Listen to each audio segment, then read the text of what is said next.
Hi అండి. అందరికీ నమస్కారం. Welcome to my channel. So, ఇక్కడ పప్పయితే చేస్తున్నాను నేను.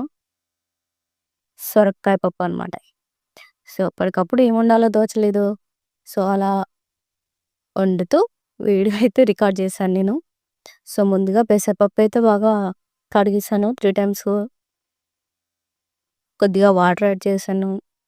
పసుపు, ఉప్పు, కొద్దిగా ఆయిల్, చింతపండు ఏసేసి గ్యాస్ మీదయితే పెట్టేసాను. పప్పయితే ఉడుకుతుంది ఒక సైడు. సో, ఇక్కడ సొరకాయ అయితే పీల్ తీసేసి కట్ చేస్తున్నాననమాట. సో, నిజం చెప్పాలంటే నేనేం వంటల్లో పర్ఫెక్ట్ కాదు. ఏదో అలా చేస్తూ వీడియో అయితే రికార్డ్ చేశాననమాట. సో, టమాటాలు కూడా తీసుకుంటున్నాను. ఇంట్లో అయితే పెసరపప్పే ఉంది ప్రస్తుతానికి.